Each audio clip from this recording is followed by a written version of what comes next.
কোরবানি ঈদের নামাজের নিয়মটা কি এবং মেয়েরা ঈদগাহে গিয়ে নামাজ পড়তে পারবে কিনা, মেয়েরা কি ঈদের নামাজ পড়বে? তিনটা প্রশ্ন। এক নম্বর হচ্ছে কোরবানি ঈদের নামাজ, এই নামাজ কিভাবে পড়তে হয়? যেহেতু 1 বছর পর পরে হয়, এজন্য আমরা অনেকে ভুলে যাই। আল্লাহ কি বলছেন? ফাসল্লি লিরাব্বিকা ওয়ানহার, তোমার রবের উদ্দেশ্যে সালাত আদায় করো এবং কোরবানি করো। হানাফি মাযহাব অনুযায়ী এই ঈদের নামাজটা হচ্ছে ওয়াজিব, মানে 2 ঈদের নামাজ, এবং অনেক আলেমের মতে এটা হচ্ছে সুন্নাতে মুআক্কাদা। সূর্য ওঠার পর থেকে জোহরের আগ পর্যন্ত ঈদের নামাজের সময়, সাধারণত সূর্য যখন দেখা যায় তার 15-20 মিনিট পরেই এই নামাজ আদায় করাটা উত্তম। নবীজি সাল্লাল্লাহু আলাইহি ওয়াসাল্লাম ফজরের নামাজ আদায় করে সাহাবী রিদওয়ানুল্লাহি আনহুম আজমাইনদেরকে নিয়ে ওই নামাজের স্থানে বসে থাকতেন, এবং যখন নামাজ শুরু হতো ফাঁকা জায়গায় যেয়ে ঈদের নামাজ আদায় করতেন। কিন্তু আমরা যেটা করি, ঈদের দিনও অনেকে ফজরের নামাজ পড়ে না, অস্বীকার করতে পারবেন না। ঈদের দিন অনেকেই কিন্তু ফজরের নামাজ আপনারা পড়েন না, এটা একেবারে অনুচিত। ঈদের নামাজ ওয়াজিব, ফজরের নামাজটা হচ্ছে ফরজ। এখন আপনি ওয়াজিব নিয়ে টানাটানি করলেন, ফরজ পড়লেন না, এটা কিন্তু হইল না ভাই।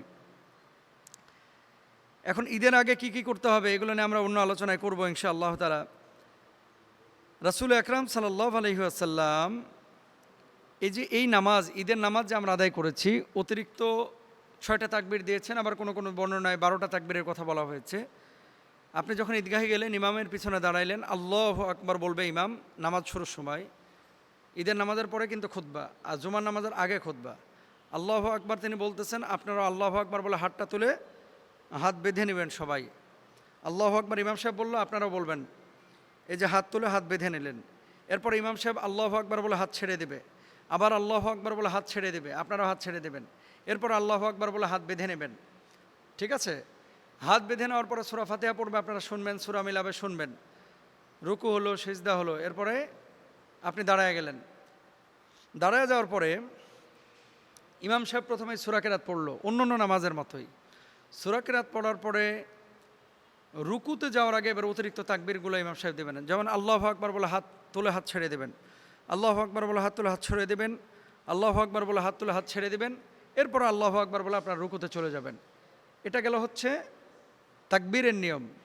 এরপরে রুকু সেজদার পরে অন্যান্য নামাজের মতো আপনি নামাজ শেষ করলেন, অন্যান্য নামাজে যা পড়েন আপনি তাই পড়বেন। এবার আসেন মেয়েরা ঈদগাহে যাবে কিনা। উম্মে আতিয়া রাদিয়াল্লাহু তাআলা আনহা তিনি বলছেন, উমিরনা আন নুখরিজাল আওয়াতিকা ওয়াল হুইয়াদা ফিল আইদাইন, আমাদেরকে নির্দেশ দেওয়া হতো যেন আমরা যুবতী নারী এবং ঋতুবতী নারীদেরকেও ঈদের দিনে বের করি।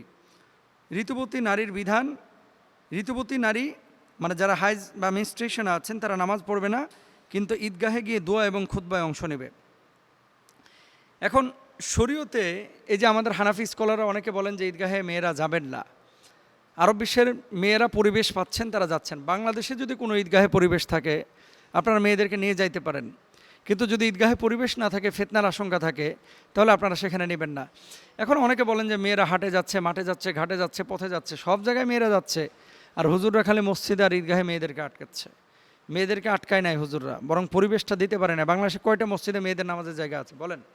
যদি থাকতো ঈদগাহে অবশ্যই মেয়েরা যাইতো। আপনারা যেখানে পরিবেশ পাবেন যাবেন ইনশাআল্লাহ, এটা জায়েজ আছে। আরেকটা বিষয় একজন বলছে, মানে সম্পর্ক বলে দিই যে ঈদের নামাজ যদি কেউ না পান তাহলে কি করবেন। কেউ যদি জামাত মিস করে ফেলে তাহলে অনেক আলেমের মতে সে একাকীও ঈদের নামাজ আদায় করতে পারবেন, কোনো সমস্যা নাই। ঈদ আমাদেরকে কি শেখায়? তাকওয়া শেখায়, আনন্দ শেখায়। ঈদ আমাদেরকে ক্ষমা শেখায়, ঈদ আমাদেরকে ভালোবাসা শেখায়, ঈদ আমাদেরকে গরিব অসহায়দের প্রতি মায়া মমতা শেখায়।